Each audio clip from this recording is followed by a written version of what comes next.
So next up, we have another speaker who's come all the way from a neighboring European country to be here with us today.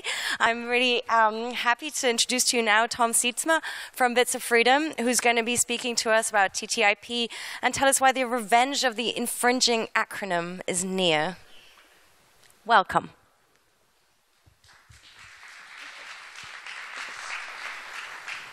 Start your first slide, please. Start your first slide. Yeah. Now it's stopped working.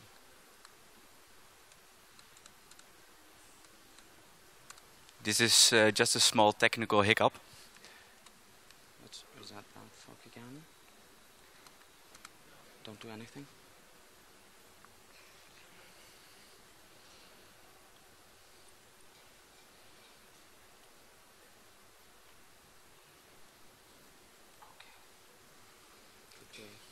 Extend to the right. Extend the thing again. There cannot happen anything until I tell him to do something.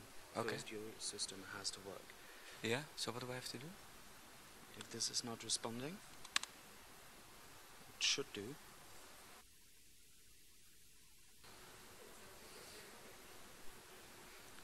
Yeah, it has responded. Does it? Yes. Fantastic. Ah, great. So, as you can see, I'm Tom Siedsma, and today is 16th of October, and I'm here for Netzpolitik. And we're going to talk about trade agreements.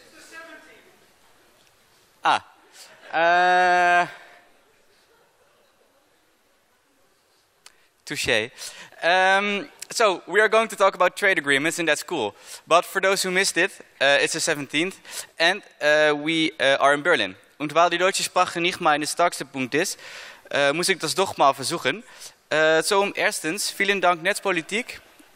Ich wünsche, dass Ihre Organisation in der Zukunft nicht mehr nötig ist. Aber in der Zwischenzeit wünsche ich euch das Beste. Zweitens, nur noch etwas anderes. Ich bin ein Riesenfan der Geschichte der Menschtum. Ja. Jedes Mal, wenn ich in Berlin bin, laufe ich ein bisschen rund und versuche ich etwas Neues zu sehen. Und jedes Mal, und das ist natürlich ein Klischee, aber hier zu sein, lass mich immer sehen, wie wichtig unser Grundgesetz und Grundrechte sind.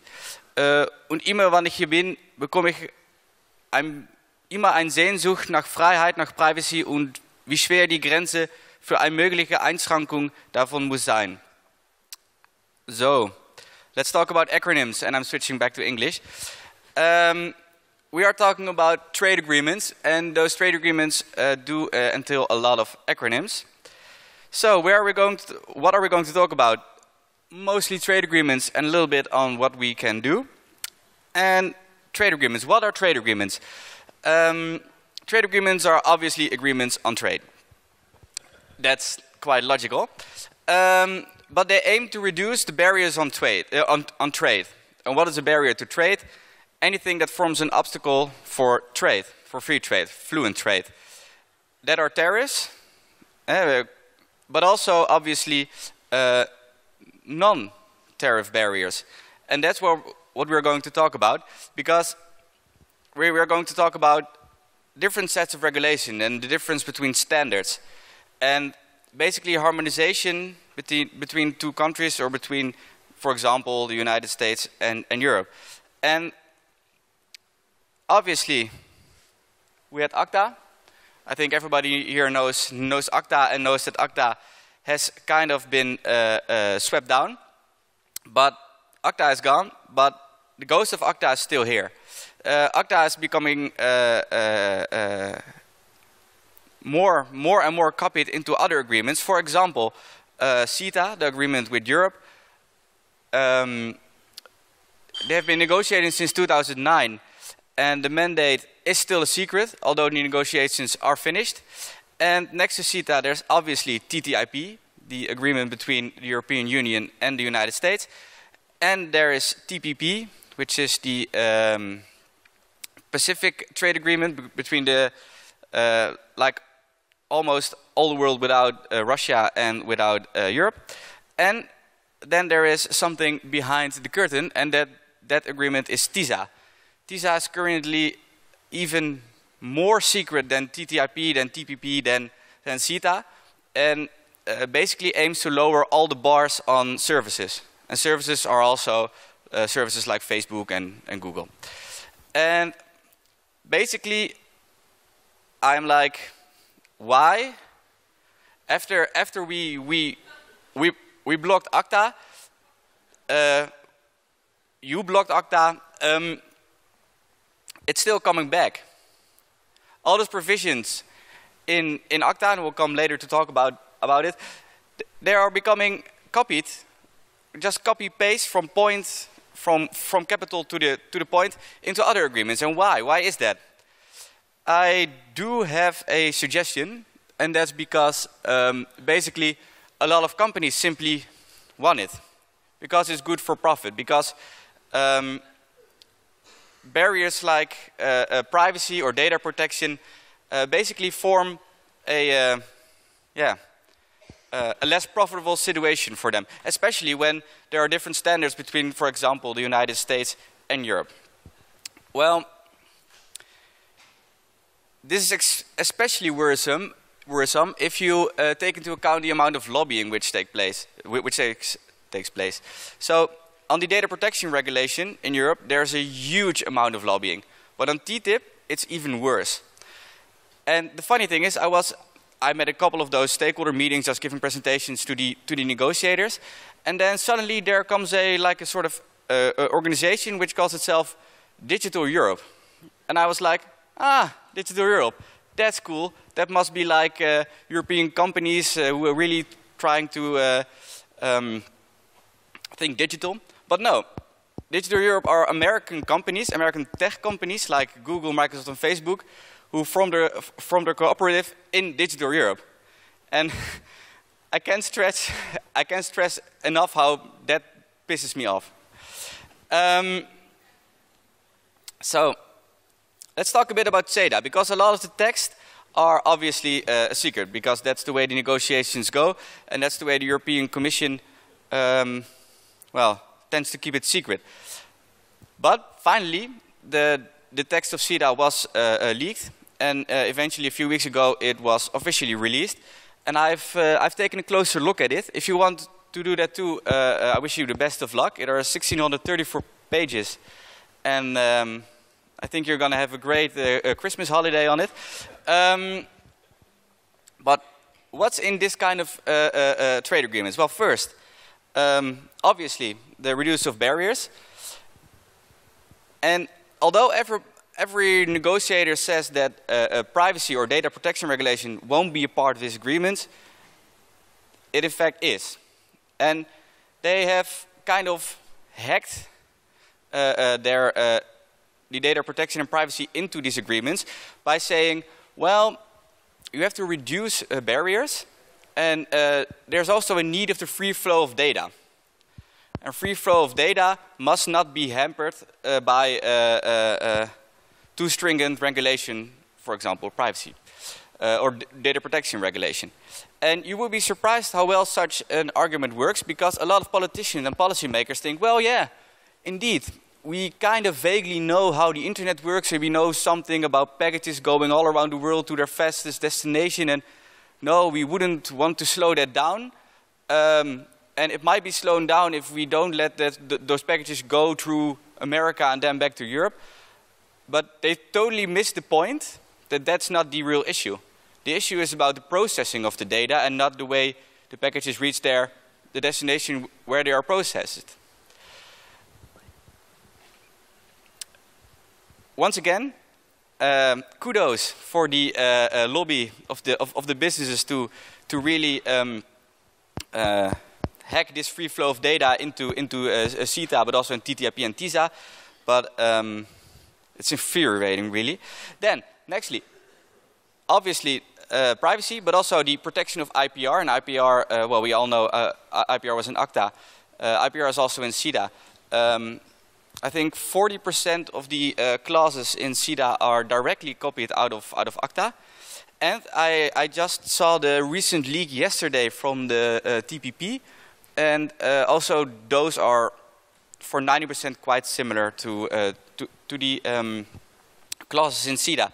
So there's a huge amount of overlap. So there are really a lot of driving forces behind these agreements just to get a good enforcement of IPR. And of course, ISDS is in the agreements. Well, I don't have a lot of time, but this trade agreement, well, you can read it for yourself. Don't take it from me. This is from the former director of the WTO, who said that it's much more than just a trade agreement. And let me give you just an example of how this hacking or free flow of data looks like in reality. So you have the cross-border trading service. This is from CETA. And if you look at clause 2, you see that each party shall maintain adequate safeguards to protect privacy. At first sight, you might think, well, yeah, that's quite reasonable. But you have to look closer, and you have to see that there is no safe harbor agreement with Canada. There is an adequacy decision by the European Commission, which is from 2001. But it hasn't been properly reviewed. But CETA kind of locks it down by saying, shall maintain adequate safeguards, which means that their current non-evaluated safeguard is still adequate. It's also not clear what happens if they don't have those adequate safeguards, because part 2 of the second clause of the second paragraph is an exception of the first paragraph, which says, in ordinary course of business, you are allowed to transfer data everywhere. And really mind-boggling is the last sentence, where they say, well, yeah, the treatment of such personal information shall be subject, blah, blah, blah, blah, blah. The funny thing is, the European Union, and especially if you ask Jan-Philipp Albrecht, they've been really pushing hard to keep this kind of thing out of the data protection regulation, because they don't want that, for example, if a Canadian citizen has his data being transferred to Europe, that suddenly the European companies have to use the Canadian data protection regime. That's super strange, especially because the European standards are way higher. And the right thing to do would be, as the European companies are asked to do under the data protection regulation, are to take the or protect the data of the Canadian citizen and protect it as much as the European citizen. But according to CETA, that's not necessarily an issue. Then you might think, well, these trade agreements, all right, no, they're only about trade, and you know, there must be some reason, you know, there must be an idea behind it, and also a clause which says, no, of course not. We will not touch your privacy, not touch your human rights. Obviously, those are totally protected. And then we look at the general exception, and then we see that, yeah, a country can do whatever they want, unless it's inconsistent with the provision of this chapter. So, basically, you're allowed to do everything unless it's in violation with the CETA agreement. Because this is the general exception, but this applies to every chapter in the CETA agreement. When I saw this, I kind of wanted to demolish something. But obviously, I'm super nice, so I don't demolish stuff. But I do think that this thing is quite the thing to have. Well, obviously, copyright. I already told you a lot of clauses are directly converted out of ACTA.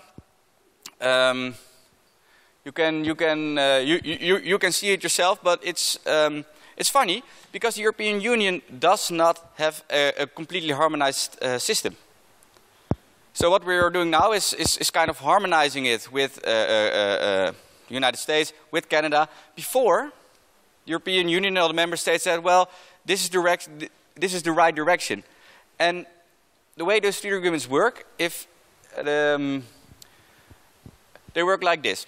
The those trade agreements last for at least 30 years. And even if you stop an agreement, the clause will still be in effect for 30 years or 20 years from the moment that you step out of such an agreement.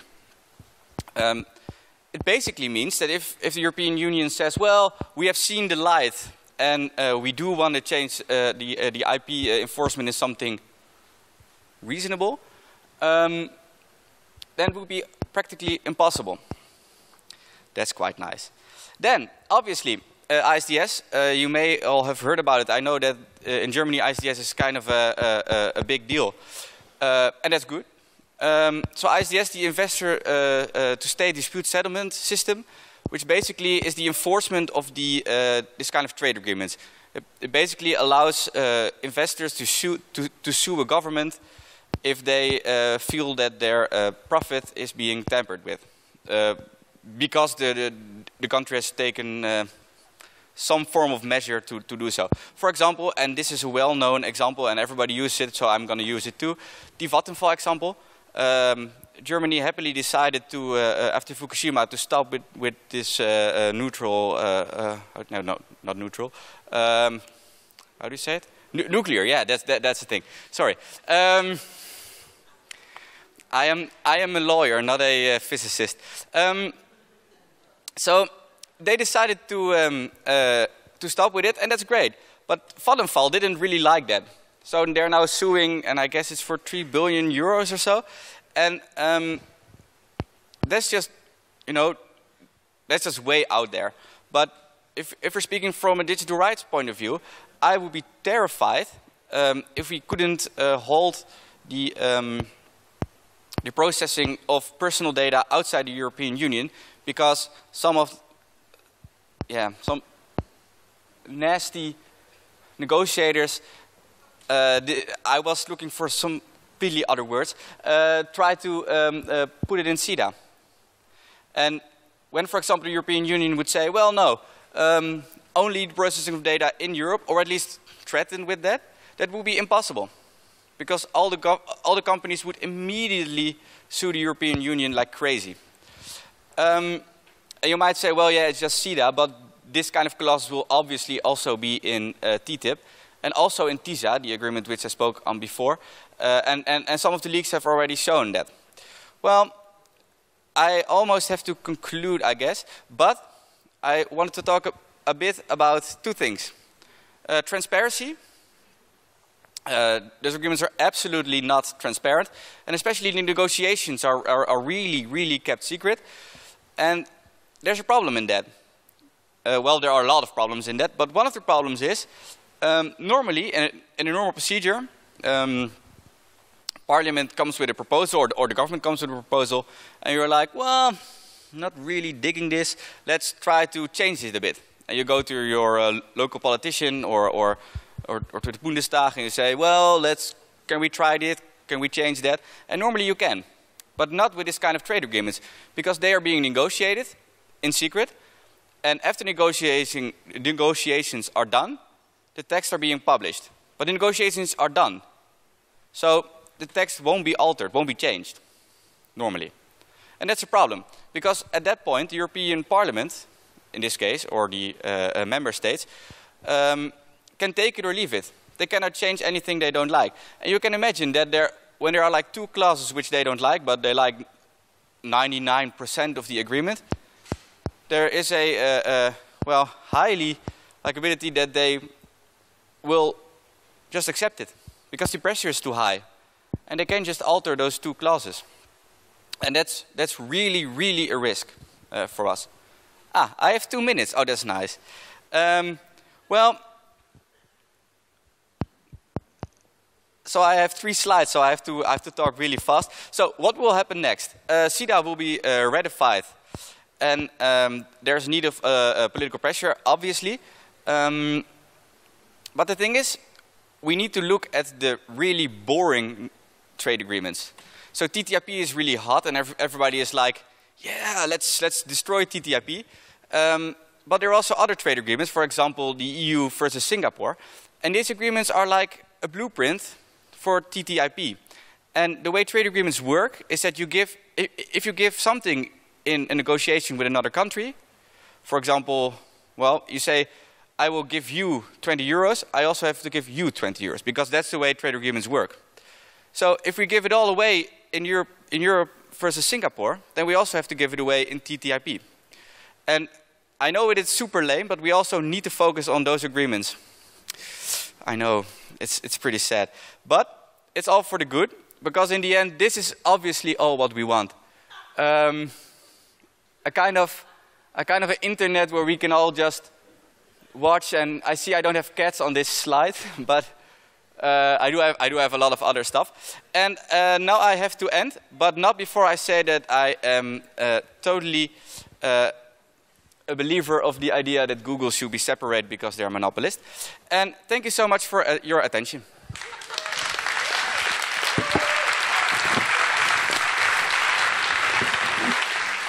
Thank you so much, Ton. I'm so glad we have you here today. You were the one speaker on the list I didn't know who you were before meeting you today, and I'm very happy that we'll be seeing some more of you later on too.